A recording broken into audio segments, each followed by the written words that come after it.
Hi friends, ഞങ്ങളിന്ന് പോകുന്നത് ഞങ്ങളുടെ കുടുംബക്ഷേത്രത്തിലേക്കാണ്.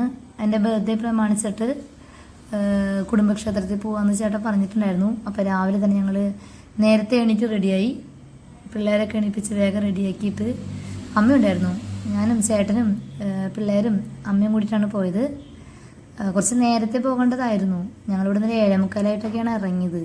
പിള്ളേരൊക്കെ റെഡിയാക്കുന്നപ്പോൾ ലേറ്റായി. എന്തായാലും ഞങ്ങളൊരു 9 മണിയായപ്പോഴേക്കും അവിടെ എത്തി. ഇതാണ് ഞങ്ങളുടെ അമ്പലം കേട്ടോ, തൊഴുത്തുംപറമ്പിൽ ശ്രീ രുദ്രമാല ഭഗവതി ക്ഷേത്രം.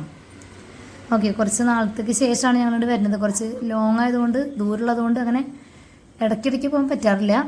എന്നാലും ഞങ്ങൾ ഇടയ്ക്ക് പോകാറുണ്ട്. അപ്പോൾ ഇന്നെന്തായാലും അമ്പലത്തിൽ പോയി നന്നായിട്ട് തൊഴുതു. ഇവിടെ നിന്ന് കുറച്ചേ ഉള്ളൂ നമ്മുടെ സ്നേഹിതരും ബീച്ചിലേക്ക്. അപ്പം ഞങ്ങളിവിടെ അമ്പലത്തിൽ എന്നാണ് വരുന്നത്, അന്ന് അമ്പലത്തിൽ അമ്പലത്തിൽ തൊഴുതതിന് ശേഷം ബീച്ചിലും കൂടി കയറിയിട്ടാണ് തിരിച്ച് വീട്ടിലേക്ക് പോകാറുള്ളത്. അപ്പം അമ്പലത്തിൽ കയറി പുഷ്പാഞ്ജലിയൊക്കെ കഴിച്ച് നന്നായി തൊഴുതു. എൻ്റെ മോനാണ് തിരിഞ്ഞ് നിൽക്കുന്നത്. അവൻ തൊഴാനൊക്കെ കുറച്ച് മടിയാണ്. അവന് തൊഴാന്ന് പറഞ്ഞിട്ടാണ് അവൻ തൊഴാൻ തിരിഞ്ഞത് തന്നെ. ആള് സ്വാമിനെ തൊഴാൻ തുടങ്ങി, ദേവീനെ തൊഴുതു. അങ്ങനെ ഞങ്ങൾ അവിടെ നിന്ന് തൊഴുതിന് ശേഷം നേരെ ബീച്ചിലേക്ക് പോയി. ബീച്ചിലേക്ക് ഇന്ന് ഞങ്ങൾ രാവിലെ തന്നെയാണ് പോയത്, അതുകൊണ്ട് തന്നെ ബീച്ചിൽ അധികം ആൾക്കാരൊന്നും ഉണ്ടായിരുന്നില്ല. കണ്ടു, അധികം ആൾക്കാരൊന്നുമില്ല. ഞങ്ങൾ മാത്രമേ ഉണ്ടായിരുന്നുള്ളൂ അവിടെ ബീച്ച് കാണാൻ എത്തിയവരിൽ. കണ്ടാ, അവൻ അടിപൊളിയാണ്, അവന് ഇഷ്ടമാണ് ഇങ്ങനെയൊക്കെ കാണാൻ. മോൾക്കാണ് കുറച്ച് പേടിയെന്ന് പറഞ്ഞിട്ട് അവൾ ഇങ്ങോട്ട് ഇറങ്ങാനൊന്നും നിന്നില്ല, അവിടെ തന്നെ നിന്നു.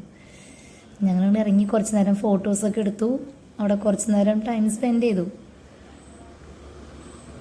കുറച്ച് നേരം ടൈം സ്പെൻഡ് ചെയ്തതിന് ശേഷമാണ് ഞങ്ങളിവിടെ നിന്ന് പോകുന്നത്. അധികം ആൾക്കാരൊന്നും ഇല്ലാത്ത കാരണം, അധികം തിരക്കൊന്നും ഇല്ലാത്ത കാരണം സുഖമായിട്ട് അവിടെ പോയി കുറച്ച് നേരം അവിടെ ഇരുന്നു. കണ്ട, വിശാലമായി കിടക്കുന്ന ബീച്ച്.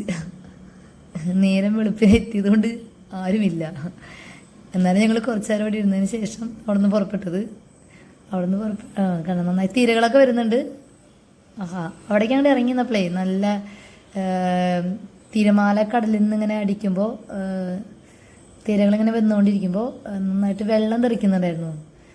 നല്ല രസമുണ്ടായിരുന്നു അവിടെ നിൽക്കാനായിട്ട്. ആകാശം കടലും ഒരുപോലെ കണ്ടോ, എന്ത് രസമാണ്, അടിപൊളിയല്ലേ.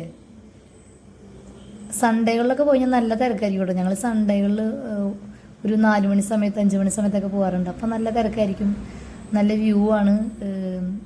ആ സൂര്യാസ്തമയം കാണാനൊക്കെ അടിപൊളിയാണ്. ഇതിപ്പോൾ ഞങ്ങൾ രാവിലെ തന്നെ ആയതുകൊണ്ടാണ് ആരും ഇല്ലാത്തതും. പിന്നെയല്ല, പ്രത്യേകിച്ച് കാണാനൊന്നുമില്ല. അവിടെ പാർക്കൊന്നും ഓപ്പൺ ആയിരുന്നില്ല. ഇതൊരു ഒരു ഒരു ഒരു ഷോപ്പാണത്. ഞങ്ങൾ അവിടെ നിന്ന് പുറപ്പെട്ടു. മോള് കണ്ടോ, വെള്ളമൊക്കെ ഉണ്ടായിരുന്നു. അപ്പോൾ മോള് പാവാടയൊക്കെ പൊന്തിച്ച് പിടിച്ച് നടക്കുകയാണ്, അച്ഛന്മാരെ കൈ പിടിച്ചിട്ടാണ് നടക്കുന്നത്. അങ്ങനെ ഞങ്ങൾ അവിടെ നിന്ന് പിന്നെ നേരെ വരുന്ന വഴിക്ക് ആവണങ്ങാട് ഒന്ന് കയറിയായിരുന്നു. ആവണങ്ങാടക്ക് അങ്ങനെ പോകാറൊന്നുമില്ല, കുറേ നാളായി പോയിട്ട്. അപ്പോൾ ഇന്നെന്തായാലും അവിടെ നല്ല തിരക്കാണ്. ഇന്നിപ്പോൾ ശനിയാഴ്ച ആയിട്ടും അത്യാവശ്യം തിരക്കുണ്ട്. സൺഡേകളിലൊക്കെ ആയിരിക്കാം അമ്പലങ്ങളിലൊക്കെ തിരക്കുണ്ടാവുക, അറിയില്ല. ശനിയാഴ്ചകൾ നല്ല തിരക്കുള്ള ദിവസം തന്നെയായിരുന്നു. പാർക്ക് ചെയ്യാനൊന്നും സ്ഥലം ഉണ്ടായിരുന്നില്ല, അതുപോലെ തിരക്കാണ്. അങ്ങനെ അമ്പലത്തിലേക്ക് കയറിയ ശേഷം അതിൻ്റെ ഉള്ളിൽ എഴുതി വെച്ചിട്ടുണ്ടായിരുന്നു വീഡിയോഗ്രാഫി ഫോട്ടോഗ്രാഫി ഒക്കെ നിരോധിച്ചിരിക്കുന്നുവെന്ന്. പിന്നെ ഫോട്ടോ എടുക്കാനൊന്നും നിന്നില്ല. പിന്നെ അതിനകത്ത് കയറി തൊഴുത് കുറച്ച് നേരം അവിടെ ഇരുന്ന് ടൈം സ്പെൻഡ് ചെയ്തിട്ടാണ് ഞങ്ങൾ തിരിച്ചിറങ്ങിയത്. അധികം നേരം അവിടെ നിന്നില്ല. അപ്പോൾ ആനയുടെ അടുത്ത് നിന്ന് അവന് ഫോട്ടോ എടുക്കുന്നു പറഞ്ഞു. അങ്ങനെ ഫോട്ടോ എടുത്തു. ഞാനും അമ്മയും മോളോടുന്ന് അവിടെ 2-3 ഫോട്ടോ ഒക്കെ എടുത്തിട്ട് ഞങ്ങൾ പിന്നെ പതുക്കെ ഇങ്ങോട്ട് ഇറങ്ങി. ഇതാണ് അമ്പലം.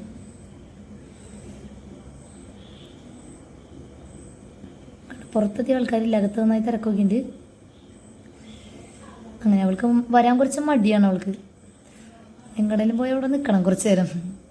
അങ്ങനെ ഞങ്ങൾ അവിടെ നിന്ന് ഇറങ്ങി വീണ്ടും വണ്ടിയിൽ കയറി അങ്ങനെ നേരെ ഫുഡ് കഴിക്കാൻ പോയി.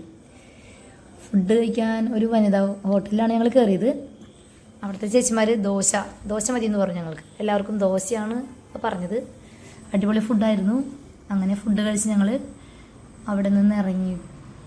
ഒരു 12 മണി 12:30 ആയപ്പോഴേക്കും ഞങ്ങൾ വീട്ടിലെത്തി. ഞങ്ങളുടെ കറക്കമൊക്കെ കഴിഞ്ഞ് ഞങ്ങളങ്ങനെ വീട്ടിലെത്തി. അപ്പോൾ ഒരു നല്ലൊരു ദിവസമായിരുന്നു. ഹാപ്പി ആയിരുന്നു, എല്ലാവരും ഹാപ്പി ആയിരുന്നു. നല്ലൊരു ദിവസമായിരുന്നു. Okay, thank you.